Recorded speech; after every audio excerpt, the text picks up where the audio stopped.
She told us not to open the attic door. We didn't. It opened itself. This story was nearly lost until someone whispered it to the flames. Welcome to Whispers by the Flames, series where I share real first-hand accounts pulled from the depths of Reddit's darkest corners. Stories people swore happened to them. Stories they couldn't keep to themselves. Stories they posted online because they didn't know where else to turn. Some of them sound impossible. Some are painfully real. And tonight, you'll have to decide for yourself. These are the ones who were warned and ignored it. They stayed when they should have left, and the fire remembers every one of them. Pull up a log, take a seat, let the dark settle in, because once the fire starts speaking, it doesn't stop. The attic door opened itself. When I was 13, my best friend's family moved into an old farmhouse on the edge of town. It was a fixer-upper, peeling paint, slanted floors, and a half-collapsed barn out back. But the part that stood out most was the attic. From the first day, her mom told us, "Don't go into the attic. The door sticks. We'll get it fixed." But it wasn't just stuck, it was nailed shut. 6 thick nails, hammered right into the frame. We could see them every time we walked by. The wood around them was darker than the rest, like it had been replaced. We asked why it was nailed shut. Her mom said something vague about pests and changed the subject. The first night I stayed over, I woke up around 2 and mapped to the sound above us. Not footsteps exactly, more like dragging. Slow, scraping drags, back and forth. I told myself it was squirrels. But the next morning, one of the nails in the attic door was lying on the hallway floor. Her mom swore she hadn't touched it. That night, we heard it again. This time, I swear I heard a voice, faint like it was pressed against the wood. Couldn't make out the words. The next morning, 2 more nails were gone.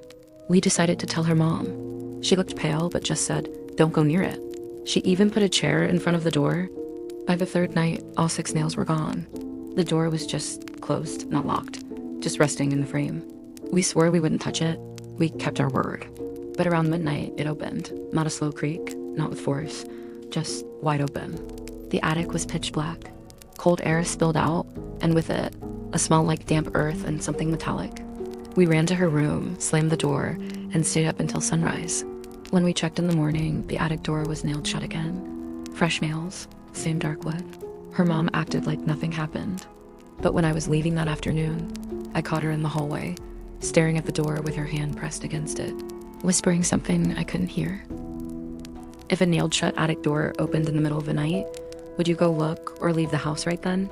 Tell me in the comments. The tunnel behind my uncle's house. When I was a kid, my uncle lived way out in the country in one of those old properties where the land is more woods than yard. We'd visit a couple times a year, mostly for family barbecues or to help with firewood in the fall. It was always quiet there, except for the back edge of the property. About 100 yards into the trees, there's a hill. Not a big one, just a gradual slope covered in moss and roots. At the base of that hill is a hole. The first time I saw it, I thought it was just an animal burrow, maybe a fox den or something. But the closer you got, the stranger it looked. It wasn't round. It was perfectly arched, like a doorway laid on its side. I asked my uncle about it when I was 9. He didn't look up from the woodpile when he said, "Stay away from that tunnel." I asked why. He just said, "It doesn't end where you think it does." I thought it was just a way to scare me off. But the older I got, the more I noticed how serious he was about it. He wouldn't let the dogs near it, wouldn't mow within 20 feet. If a ball rolled down there, it was gone for good. One summer, when I was 13, my cousin dared me to crawl inside. He'd never done it himself, said he didn't want to hear the voices again. I thought he was messing with me. I laughed, grabbed a flashlight, and went in. The dirt walls were cold and damp. The tunnel was just tall enough for me to hunch over.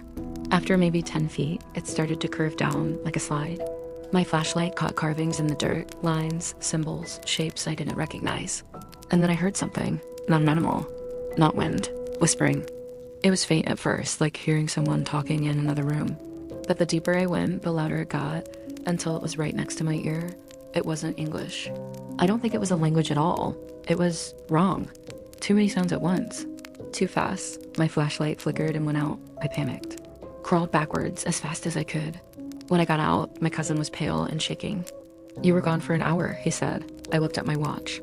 It said 3:12 p.m. I got in at 3:07. That night, I woke up to dirt under my fingernails. My socks were wet, and the smell of the tunnel, that cold, damp earth, filled the room. I never went back in, but the last time I visited, the tunnel was gone. The hill had collapsed, or maybe been filled in. My uncle said nothing. But as I was leaving, he pulled me aside and said, "If you ever see another tunnel like that, keep walking. Some doors aren't meant for people." What would you do if you found a tunnel like that on your property? Would you explore it or never go near it again? I want to hear your answer. The radio kept repeating my name. When I was in college, I worked nights at a small town gas station off the highway, the kind of place that never really closed, and where half the lights buzzed like they'd been dying for years. We had one radio behind the counter, old, dusty, but it worked. I usually kept it tuned to a late-night talk station just to fill the silence. One night around 2 a.m., the radio cut out mid-sentence. Just static. I hit the side of it and I came back, but instead of the host's voice, I heard someone whisper, "Evan, that's my name." I froze, looked around. The place was empty except for a trucker in the corner pouring coffee. Then it said it again, louder, "Evan." I switched the dial. Same static, same voice. And then, "You need to leave." I laughed nervously, thinking it was some weird signal interference. But then the trucker walked up to the counter and said, "You heard it too, huh?" Before I could answer, he set down his cup and added, "Don't ignore it. You've got 10 minutes. Then he left. I stood there, staring at the clock. 10 minutes passed. Nothing happened. I almost forgot about it. Until 2:14 a.m., when all the lights went out. The only thing still on was the radio.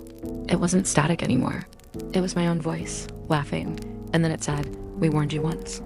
The lights came back after maybe 5 seconds, but the trucker never returned, and his coffee was still sitting there, steam curling like he'd just poured it. The next morning, I told my boss. He got pale and said, "You didn't change the station, did you?" I said no. He nodded and muttered, "Good, don't." I've never heard the voice again. But once in a while, when I drive past that station late at night, I swear I see someone inside, leaning over the counter, talking into the radio. If you heard your name come through the radio late at night, would you keep listening or turn it off? Let me know what you do. The bridge wasn't supposed to be there. There's a road near my hometown that winds through the woods and eventually dead ends at a cliff. When I was in high school, it was a popular spot for kids to hang out because there's nothing else to do after dark. One summer night, my friends and I drove out there, but when we got close, we saw something we'd never seen before, a wooden bridge where the road should have ended. We pulled over. Nobody said it out loud, but we all knew there'd never been a bridge here. My friend Mason said, "We should check it out." I told him no. My grandpa always warned me about places that appear where they shouldn't. He used to say, "If the road changes, don't follow it. You won't come back the same." We argued for a few minutes. Then Mason just started walking. By the time we caught up, he was already halfway across. The fog rolled in so thick we couldn't see the other side. He disappeared into it. We waited. 5 minutes, 10, 30. When we finally decided to go after him, the bridge was gone. The road ended at the cliff again. Mason never came back. His family filed a missing persons report. Police searched the woods for weeks. Nothing. But 2 months later, my mom found something in her mailbox. No envelope, just a single Polaroid of Mason standing on the bridge, smiling. Behind him, the fog was gone, and on the other side was a town I've never seen before. If a road or bridge appeared where you know it never existed before, would you cross it? Or would you walk away? Let me know in the comments. The woman in the rest stop bathroom. I was driving cross country alone, somewhere in Nevada, when I stopped at one of those isolated rest areas off the highway. It was about a cars in sight. The bathroom was dimly lit and smelled like bleach. I was washing my hands when I noticed a pair of bare feet in the stall next to me. The woman in there was humming softly. I didn't think much of it until she spoke. "You shouldn't be here right now." I froze. The stall door creaked open just enough for me to see an eye staring at me, milky white, no iris.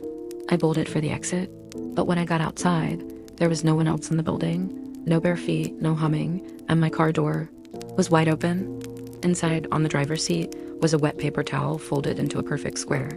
In the center was a single strand of long black hair. The last customer of the night. I work at a small grocery store in a rural town. We close at 10 p.m. and I usually start shutting down the register around 9:55. One night, at 9:59, a man walked in. Tall, wearing an old brown suit, hat pulled low. He didn't pick up a basket. He just walked straight to the counter and said, "You close at 10, right?" I said yes. He nodded and said, "Then we have time." He reached into his jacket and pulled out a photograph. It was a picture of the store from outside, but the windows were boarded up, and the sign said, "Closed for good." He handed it to me and said, This is tomorrow. Then he left without buying anything. The next morning, the building was gone. Not boarded up, gone. Empty lot, gravel. I called my boss in a panic, but his number was disconnected. Every coworker I tried to call, number not in service. When I drove past the lot that night, there was a man in a brown suit standing in the middle of it, holding my photograph. You've heard tonight's warnings. The bridges, the tunnels, the doors you should never cross. But there's another kind of horror, when you stay somewhere long enough that it decides you belong there. In the last episode of Whispers by the Flames, the ones who stayed too long, I shared 3 first-hand accounts from people who didn't listen when the house told them to leave. They thought they still had time. They were wrong. If you think you'd be smart enough to get out, watch that episode next. Because by the end, you'll know exactly how a place can convince you to stay and why some never make it out. Click the video on your screen and take your place by the fire before the warnings fade. If the flames spoke to you tonight, leave a comment and let them know you were here. Like the video so the fire keeps burning. And if you want to hear what the fire remembers next, subscribe to take your place by the flames before they fade.